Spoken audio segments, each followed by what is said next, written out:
সরকারি চাকরিতে কোটা সংস্কারের দাবিতে গেল জুলাইয়ে যে আন্দোলন শুরু হয়েছিল তা পরিচালিত হয় বৈষম্য বিরোধী ছাত্র আন্দোলনের মাধ্যমে।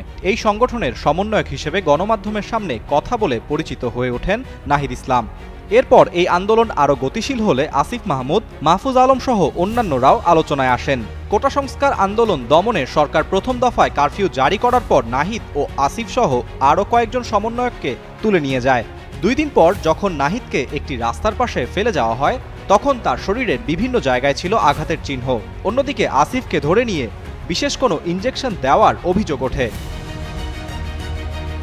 ধীরে ধীরে যখন আন্দোলনের তীব্রতা বাড়ছিল ঠিক তখনই আসিফ, নাহিদ সহ 3 সমন্বয়ককে তুলে নিয়ে যায় ডিবি পুলিশ। তাদের সঙ্গে আরও 3 জন সমন্বয়ককে ধরে এনে ডিবি অফিসে কয়েকদিন আটকে রাখা হয়।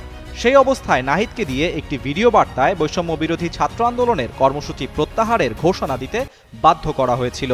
নানামুখী চাপের মুখে এক পর্যায়ে এই সমন্বয়কদের ছেড়ে দিতে বাধ্য হয়েছিল ডিবি। বেরিয়ে তারা নতুন করে আবার আন্দোলনের কর্মসূচি ঘোষণা করেন এবং এর ধারাবাহিকতায় এক পর্যায়ে সরকারের পতনের ডাক দেন। তাদের গণভবন ঘেরাও কর্মসূচিতে ছাত্র জনতার বিক্ষোভের মুখে পদত্যাগ করে দেশ ছাড়তে বাধ্য হন দীর্ঘ 17 বছর ক্ষমতা ধরে রাখা শেখ হাসিনা। এরপর ডক্টর ইউনূসকে প্রধান উপদেষ্টা করে গঠন করা হয় অন্তর্বর্তী সরকার। সেখানেই জায়গা করে নেন আন্দোলনের সামনের সারিতে থাকা আসিফ মাহমুদ ও নাহিদ ইসলাম। এই দুজনের দায়িত্ব গ্রহণের পর সরকারের উপদেষ্টা হিসেবে নিয়োগ পান আরেক ছাত্রনেতা মাহফুজ আলম। অন্তর্বর্তী সরকারে তথ্য ও সম্প্রচার এবং ডাক, টেলিযোগাযোগ ও তথ্য প্রযুক্তি মন্ত্রণালয়ের দায়িত্বে থাকা নাহিদ ইসলাম গত 25 ফেব্রুয়ারি উপদেষ্টার পদ থেকে পদত্যাগ করেন। এরপর গঠন করেন জাতীয় নাগরিক পার্টি নামের রাজনৈতিক দল। তবে দায়িত্বে থেকে যান 2 উপদেষ্টা আসিফ মাহমুদ ও মাহফুজ আলম। তবে ত্রয়োদশ জাতীয় সংসদ নির্বাচন ঘনিয়ে আসার সঙ্গে সঙ্গে গুঞ্জন শুরু হয় নির্বাচনে অংশ নেবেন এই 2 ছাত্র উপদেষ্টা। এরপরই রাজনৈতিক অঙ্গনে জোরালো হতে থাকে তাদের পদত্যাগের দাবি। নির্বাচন কমিশন জানিয়েছে আগামীকাল সন্ধ্যায় সংসদ ও গণভোটের তফসিল ঘোষণা করা হবে। এরপরই তাদের পদত্যাগের বিষয়টি আলোচনার কেন্দ্রবিন্দুতে পরিণত হয়।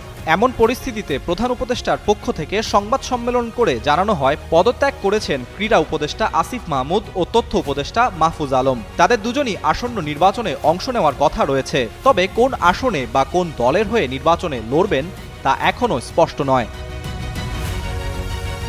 সাধারণ শিক্ষার্থী থেকে 24-এর গণঅভ্যুত্থানের নেতৃত্ব, এরপর উপদেষ্টার পদে দীর্ঘ দায়িত্ব পালনের পর আবারও জনতার কাতারে আসিফ মাহমুদ, নাহিদ ইসলাম, মাহফুজ আলম।